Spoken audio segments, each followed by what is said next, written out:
అంటే 6 కనపడ్డారు నాకు. బోలో క్రీస్తు మహారాజుకే, బోలో క్రీస్తు మహారాజుకే. గమనించండి, కొంత సమయం దేని యొక్క సందేశాన్ని మనం ధ్యానించవలసి ఉంది.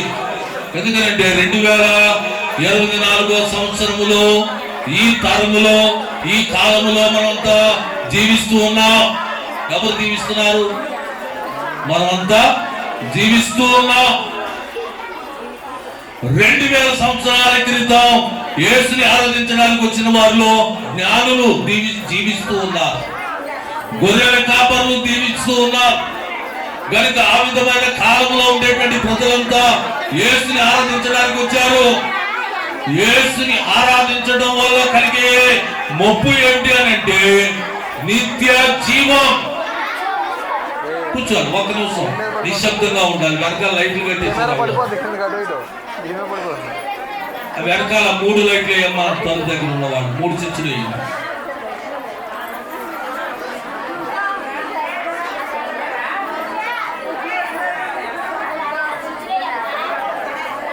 ఇంకొకరు రావాలి. పై 3 చేసి కొంచెం ఇచ్చి ఇంకొకరు రాయండి అమ్మ. ఎవరో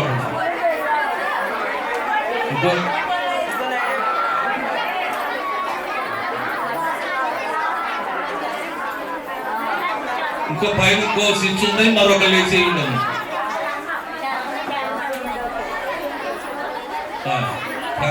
కదా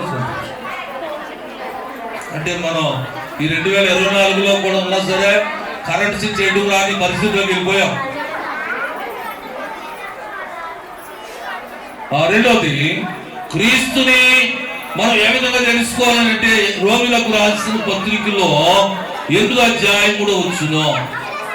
రోమిలకు రాసిన పత్రిక 8వ అధ్యాయము 3వ వచనం. శరీరము అనుసరింపక ఆత్మను అనుసరించి నడుచుకొనుచు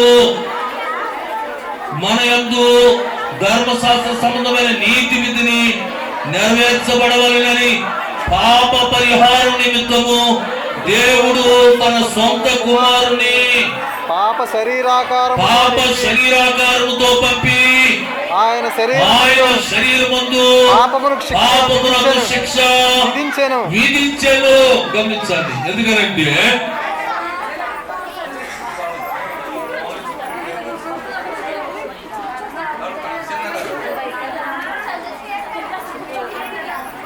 క్రీస్తు మనంతా పాపులము కనుక, మానవులు కనుక, ఆనాడు ఆదాం అవ్వనేటువంటి వాడు చేసిన పాపానికి ఆజ్ఞాధిక్రమం మరణం ఈ భూమి మీదకి స్వాగతింపబడింది. దేవుడు ఒరే బాబు ఇవి తింటే మరణం భూమి మీదకి వస్తుంది, ఇవి తినవద్దు అని చెబితే మానవుడు స్వాగతించి తిన్నాడు. తిన్నందుకు వాళ్ళు ఏమొచ్చిందంటే మరణం భూమి మీదకి వచ్చింది. మరణం మానవుడికే కాదు, మానవుడు చేసిన పాపానికి జీవరాశులన్నీ కూడా చనిపోతున్నాయి. భూమి మీద ఉన్న ప్రతి వృక్షము చనిపోతున్నాయి. గనుక మరణం భూమి మీద మనం ఒక్కడికే కాదు, జీవులన్నిటికీ కూడా మరణం వచ్చేసింది. అందుచేత చాలా మంది సైన్స్ వారు భూమి మీద చాలా పెద్ద జంతువులు ఉండేయని ఈనాటికి చెప్తారు. ఏదో సముద్రపు ఉలక అంటే ఆకాశం నుండి వచ్చేటువంటి నక్షత్ర మండలాల ఉలకల వల్ల కొన్ని జీవులు చనిపోయాయని అంటారు. కానీ భూమి మీద మరణం ఏలుతున్న సందర్భాన్ని బట్టి ఏం జరుగుతుంది అని అంటే భూమి అంతా మరణ ప్రయాణం జరుగుతుంది. అందుచేత దేవుడు మనము పాపులమని తెలుసుకుని ఆయన గ్రహించి మన ఆత్మలు శరలోనికి వెళ్ళిపోతున్న మన ఆత్మలను రక్షించడానికి దేవుడు తన కుమారుని ఈ లోకానికి పంపించారు. ఎందుకంటే మనం ఒక సత్యాన్ని తెలుసుకోవాలి. ఏం సత్యం? ఏసు ఎందుకు వచ్చాడు? భూమి మీద ఏంటి సమస్య ఉంది? భూమి మీద మానవుడి యొక్క ఆత్మలకు మోక్షం ఏంటి అనేటువంటి ఆలోచన తెలుసుకోవాలి. నాది ఒక దేశము, నాది ఒక వర్గము, నాది ఒక మతం అనే భావంతో కాదు మనం ఆలోచించవలసింది ఆత్మరక్షణ ఎలా కలుగుతుంది. సాధు సుందర్ సింగ్ అనేటువంటి ఒక మత విశ్వాసం కలిగిన ఒక హిందూ మత భావంతో అతడు ఒక మంచి పరీక్ష చేశాడు. దేవుని గురించి సృష్టికర్త అయిన దేవుడు ఎవరు నాకు కనబడాలి, కనబడితే కానీ భోజనం చేయడానికి ఉపవాసం ఉండి 4 గోడల మధ్య ఉపవాసంతో కనిపెడుతున్నాడు. అతనికి యేసు కనిపించాడు. ఎలా కనిపించాడంటే సిలువ మోస్తూ రక్త శక్తముతో శరీర గాయములతో యేసు ప్రభువారు సాధు సుందర్ సింగ్ గారు కనిపించారు. అప్పుడు ఎవరి వరకు ఈ శ్రమ, ఎవరు మిమ్మల్ని బాధ పెట్టారని ఆయన యేసుతో మాట్లాడితే, నీ కొరకు నేను ఈ సిలువ త్యాగం చేశాను, నీ కొరకు నేను నా ప్రాణాన్ని పెట్టాను అని యేసు ప్రభువారు మాట్లాడితే అతడు గొప్ప మిషనరీ ప్రారంభించి అనేకమైన ప్రజలకు సువార్త బోధించారు.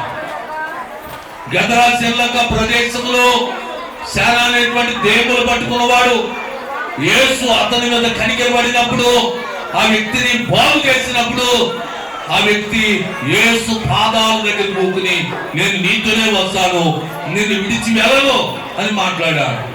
ఇప్పుడు యేసు ప్రభువారు ఏం చెప్పారు తెలుసా?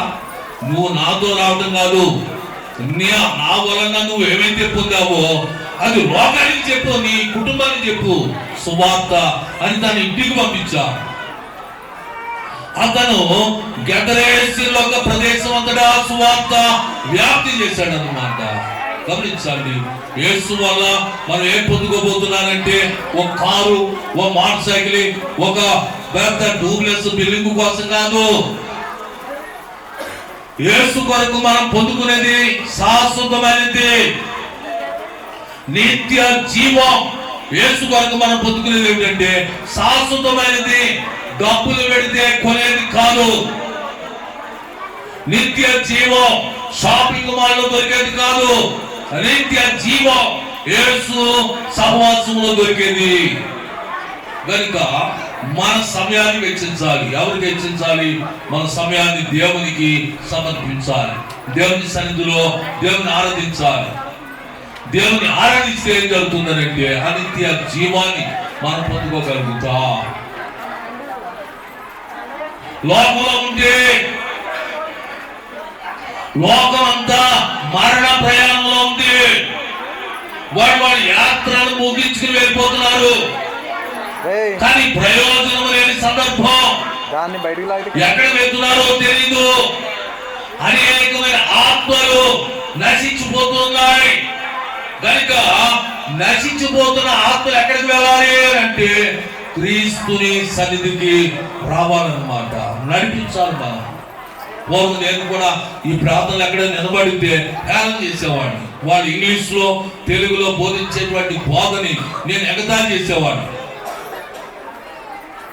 నేను యేసుని చూశాను, నేను యేసు యొక్క ముఖ దర్శనాన్ని చూశాను, అయినా నమ్మలే.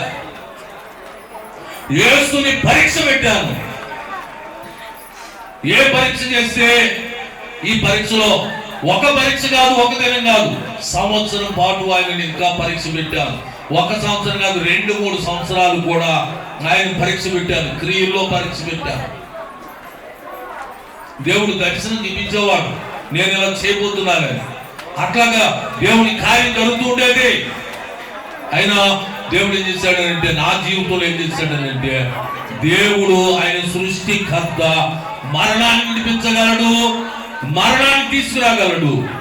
ఆయన అదృశ్యుడైన దేవుడై ఉండి అధిపతి అని నమ్మా. గమనించాలి. ఎందుకనంటే నమ్మిన తర్వాత నేను నా పాత జీవితాన్ని విడిచిపెట్టా. మనం మానవులంతా ఒక పాము వంటి జీవనం విధానం, మనలో ఉన్నదంతా సర్పభేదం. మనం వృద్ధాపానికి వస్తేనే కానీ మానవుడు మాట వినడు. మానవుని యొక్క జీవితం క్రూరమైన మృగం కంటే భయంకరమైనది. కనుక యేసుని సన్నిధిలోనికి వచ్చి ప్రాధేయపడాలన్నమాట. యేసుని సన్నిధిలోనికి వచ్చి ప్రాధేయపడాలి. యేసుని సన్నిధిలో మన పాత జీవితాన్ని ఒక పాము తన చర్మాన్ని విడిచిపెట్టినట్లు, కొసాన్ని విడిచిపెట్టినట్లు మన పాత జీవితాన్ని విడిచిపెట్టి మన నూతనమైన పునర్జన్మ సంబంధమైన జీవన విధానాన్ని ప్రారంభించాలి, నూతనంగా జన్మించాలి. అందుకొరకు యేసు మనందరినీ కూడా ప్రేమిస్తున్నారు. ఎందుకంటే ఈ క్రిస్మస్ నా జీవితంలో విందులతో భోజనాలతో కాదు, దేంతో జరగాలంటే మార్పుతో జరగాలన్నమాట. మీరు పరీక్ష పెట్టండి యేసుని, ఈయన నిజమైన దేవుడా కాదా, ఏమి పరీక్ష ఆయన మీద పెడతారో ఆయన పాస్ అయ్యి పెడతాడు. ఈయన ఉన్నాడా లేదా అనేటువంటి ఉనికిని మీరు గమనించి చూడండి. సజీవుడైన దేవుడు కార్యాన్ని జరిగిస్తా, ఊహించలేని కార్యాలు, అద్భుతాలు మన జీవితంలో జరుగుతాయి. ఎందుకంటే మనకి ఆర్థిక సమృద్ధిని బట్టి దేవుని ఆరాధిస్తాం కాదు, దేవునితో స్నేహాన్ని బట్టి దేవుని ఆరాధించాలి. భౌతికమైన సిరి సంపదలు, భౌతికమైన సౌందర్యం, భౌతికమైన వస్తువులు ఇవన్నీ కూడా ఏవి కూడా మన జీవితంలో శాశ్వతం కావు. ఎందుకంటే ఒక దినాన సంపద కూడా రెక్కలు వచ్చి ఎగిరిపోయినట్లు ఎగిరిపోతూ ఉంటుంది. మన చుట్టూ ఉన్న బంధువులంతా కూడా మన విడిచి వెళ్ళిపోతారు, మనం పిలిచిన రారు. మనకున్న సౌందర్యం అంతా కూడా మసక బారి ముడతలు పడుతుంది. ఏది శాశ్వతం కాదు, కానీ దేని యొక్క వాక్యం శాశ్వతం, నిత్య జీవం శాశ్వతం. వాక్యం ఎల్లకాలము యుగాయుగాలు శాశ్వతంగా నిలుస్తుందని లేఖనం చదివిస్తూ ఉంది. ఫిలిప్పీలకు రాసిన పత్రికలో 2వ అధ్యాయము 7వ వచనం, ఫిలిప్పీలకు రాసిన పత్రిక 2వ అధ్యాయము 7వ వచనం, మనుషుల పోలికగా పుట్టి దాసుని స్వరూపమును ధరించుకొని తను తానే రిక్తునిగా చేసుకొనెన్నో. గమనించండి, మనుషుని పోలికగా పుట్టాడు, ఆయన మనుషుడై జన్మించాడు, ఆయన దేవుడై ఉన్నాడు, శాశ్వతమైన దేవుడు. ఆయన పొత్తి పిలాతు ఎదుట నిలబడినప్పుడు పిలాతు అంటున్నాడు, ఇదిగో ఈ మనుషుడు, ఈయనలో ఏ పాపం నాకు కనబడలేదు అని ఏలు పెట్టి చూపించాడు. ఆయన ఒక శతాధిపతి ఆయన మరణం పొందినప్పుడు ఈయన నిజంగా దేవుడు అని ఒప్పుకున్నాడు. ఎందుకంటే ఆయన మనుషులలో మనిషి అవతారంగా ఎందుకు జన్మించాడంటే మన పాప సంబంధమైన, ధర్మశాస్త్ర సంబంధమైన, పాపాత్ములైన మన గురించి ఆయన శిలువ మరణం పొందడానికి, ఆయన భూమి మీద మరణించడానికి, ఆ శాపాలని ఆయన మీద వేసుకోవడానికి, ఆయన శరీరం మీద భరించడానికి ఆయన భూమి మీద మనిషి కుమారుడిగా జన్మించారు. ఆయన దేవుడైంది దేవత్వాన్ని కలిగి చనిపోయిన వారిని బ్రతికించారు. మనుషుడైంది చనిపోయిన వారిని బ్రతికించారు. ఆయన మనుషుడైంది కుష్ఠు రోగులను స్వస్థపరిచారు. ఆయన మనుషుడైంది దెయ్యములు పట్టిన వారిని విడిపించారు. ఆయన మనుషుడైంది యాయిలు కుమార్తెని కూడా, నాయులు గ్రామంలో ఉన్న విధవరాలు కుమారుని కూడా ఆయన బ్రతికించాడు. ఎందుకంటే యేసు నిజ రక్షకుడు, యేసు అభిషక్తుడైన దేవుడు క్రీస్తు. కనుక ఆయనను ఆరాధిస్తే ఏం కలుగుతుందంటే నిత్య జీవం కలుగుతుంది అన్నమాట. కనుక యేసు వలన నిత్య జీవం ఉందని మీరు ఎవరు నమ్ముతున్నారో ఒకసారి చేయి పైకి. నిత్య జీవం ఉందని కనుక దేవుడు మీ అందరినీ దేవుడు దీవించును గాక. చిన్న ప్రార్థన, మీ కొరకు చిన్న ప్రార్థన. మహాగణుడును సర్వోన్నతుడైన మా ప్రభువా, ఈ యొక్క క్రిస్మస్ పండుగ సందర్భాన్ని జ్ఞాపకం చేసుకోవచ్చు. ఈ అలమెల్లి గ్రామాన్ని ప్రేమించు, ఈ మందిరమును ప్రేమించు. ఇగో ఈ స్థలానికి నడిపింపబడుతున్నారు అనేకమైన ప్రజలు, గ్రామాల నుండి, ఇతర గ్రామాల నుండి, సమీప గ్రామాల నుండి కూడి వచ్చిన నీ కుమారులు, నీ కుమార్తెలు, చిన్న బిడ్డలు, పెద్దలు, యవనస్తులు, పసి బిడ్డలు, వారిని మీరు దీవించమని ప్రార్థిస్తున్నాము. వారి వారి చేతి పనులను మీరు ఆశీర్వదించండి. రెక్కల కష్టార్జితమును ఆశీర్వదించండి. వ్యవసాయమును మీరు ఆశీర్వదించండి. పాడి పంటలు మీరు ఆశీర్వదించండి. ఉద్యోగములు మీరు ఆశీర్వదించండి. వ్యాపారములు మీరు ఆశీర్వదించండి. వాహనములను వారికి అనుగ్రహించి వారిని మీరు ఆశీర్వదించి వారి కుటుంబాలు, వారి భార్య, వారి భర్త, వారి మీరు ఇచ్చిన కుమారులు కుమార్తెలను మీరు ఆశీర్వదించండి. వారి మీరు ఇచ్చిన కోడళ్ళు, అల్లుళ్లను, మనవళ్లను, మనవరాలను మీరు ఆశీర్వదించండి. ఈ క్రిస్మస్ పండుగ సందర్భాన్ని బట్టి ప్రతి కుటుంబాన్ని దీవించమని యేసు నామములో ఆశీర్వాదకరంగా ఇదిగో పరిచర్య చేస్తున్నారు, భోజన కార్యక్రమాలు జరిగిస్తున్నారు. ఇగో కుడి వచ్చిన బిడ్డలు, భోజనం చేసేటువంటి బిడ్డలు, ఇగో మందిర ఆవరణలో ఎగిపించిన బిడ్డలు అందరిపైన నీ సన్నిధి వెలుగు, సన్నిధి కాంతి, సన్నిధి మహిమ, సన్నిధి తేజస్సు ప్రతి ఒక్కరిపై ప్రకాశింపచేయమని యేసు నామములో ప్రార్థన చేసి వేడుకొనుచున్నాం పరమ తండ్రి. ఆమేన్.